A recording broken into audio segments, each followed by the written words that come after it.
Pessoal, tudo bem? Espero que estejam todos bem, dentro do possível ficando no isolamento social, como recomendado. Mas hoje vamos falar um pouquinho, já que tantas pessoas me votaram no emagrecimento, o primeiro colocado foi o emagrecimento. Vamos falar um pouquinho sobre o porquê esse valor calórico, né, desse alimento não é igual para todo mundo, porque tem pessoas que podem comer uma quantidade maior, tem outras pessoas que comem, falam, eu como menos, eu como pouco, e mesmo assim eu tenho uma dificuldade enorme para perder peso. E isso depende muito de uma coisa, da nossa microbiota intestinal.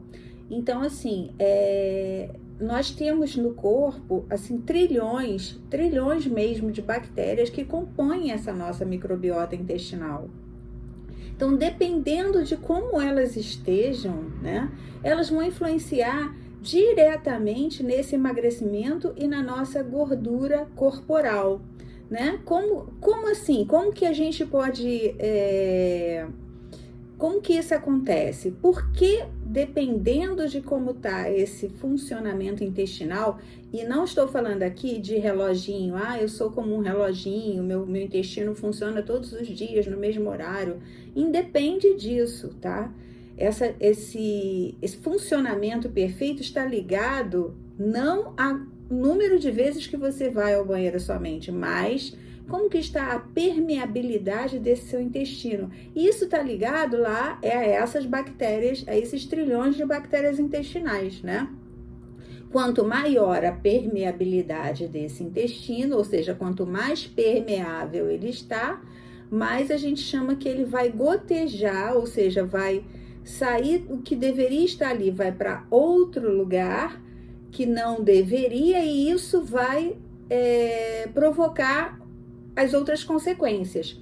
Parece um pouquinho, a gente chama assim, como se fosse o intestino tivesse com uma peneirinha, com uns furinhos, e isso a gente chama de uma permeabilidade intestinal aumentada, né? Então, a gente tem que tratar primeiro isso. Primeiro tem que tratar essa microbiota intestinal. Então, quando você for em algum lugar para perder peso, em algum profissional, ele provavelmente vai focar primeiro em tratar o seu intestino, tá? Para quê? Se você queixa disso, que eu tenho uma dificuldade de perder peso, então a gente tem que focar nisso. Para quê? Para, consequentemente, tudo depois ficar mais fácil, né? Você seguindo todo um plano alimentar e mais esse tratamento que a gente vai dar de suporte inicial, né? Então, se esse desequilíbrio realmente vão se manifestar com alguns sintomas, tá? Primeiro, aquelas pessoas que queixam muito de vontade, eu tenho compulsão por doces, adoro pão, massas. Então, por quê? Vai ter uma baixa de serotonina e a gente sabe que essa produção, a grande parte, vai estar nesse intestino. Então, se eu produzo pouco, eu já posso ter esse sintoma, né? Outra coisa é redução da saciedade. Pessoas que não comem e não conseguem ficar saciadas. Daqui a pouco já está com fome novamente. Isso também está relacionado a esse desequilíbrio dessa microbiota intestinal. Aumento do cortisol, aí a gente vai ver isso a nível de exame de sangue. Alteração na função da tireoide. Isso pode ocasionar, ou seja, essa disfunção da microbiota intestinal também vai alterar essa função da tireoide. E a gente vai ver isso quando der aquele anti-TPO elevado, né? Então, vai aumentar ele podendo levar até uma tireoidite mesmo, né?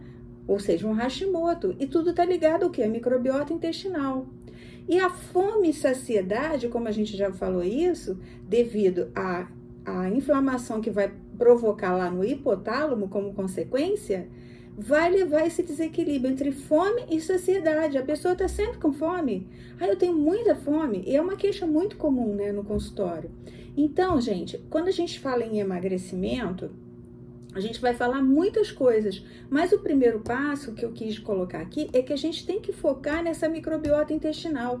A gente tem que equilibrar esses trilhões de bactérias, elas não estão lá à toa. Existe uma função e a gente precisa desse equilíbrio, tá?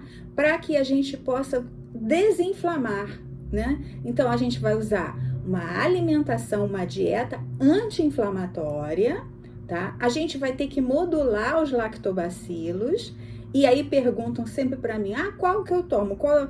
Não é assim, é diferente. Cada pessoa vai ser melhor usar um tipo de lactobacilos, porque depende das queixas, tá? E a gente nunca é um ponto isolado, a gente tem uma série de queixas que a gente tem que observar, e a gente como profissional, e que a gente estudou essa base da ortomolecular, a gente tem um ouvido muito sensível a essas queixas, e cada queixa te leva a que você perceba algum desequilíbrio em algum desses sistemas nossos metabólicos, né? Até hormonais. Então a gente tem que prestar muita atenção nisso, né? A gente também vai ter que usar ativos para quê? Para otimizar a perda de gordura, lógico, a perda da redução do peso, a redução da gordura corporal. A gente vai ter que utilizar tudo isso, mas focar primeiro foco de todos que eu digo para o emagrecimento é o equilíbrio da microbiota intestinal.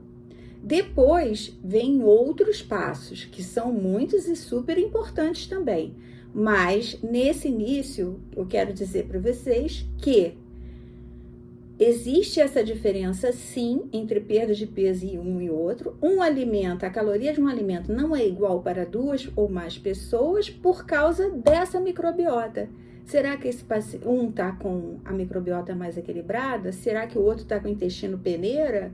Então, essa diferença, falando de uma forma muito coloquial para vocês, vai influenciar muito no emagrecimento. Então, se você tiver alguma dúvida ainda mais sobre isso, e for fazer uma série de outros relatos sobre o emagrecimento primeiramente, que foi o mais votado, deixa aqui embaixo uma pergunta ou algum ponto desse que você não entendeu sobre essa microbiota intestinal, tá? E cuide primeiro, então, qualquer profissional, você cuida primeiro dessa microbiota intestinal para partir para o emagrecimento efetivo e duradouro, que é uma grande dificuldade, manter o peso perdido, né? Então, assim, qualquer dúvida, deixa aqui. E lembrando que a gente continua, por causa do isolamento social, com os nossos atendimentos online, tá bom? Um grande beijo para todos!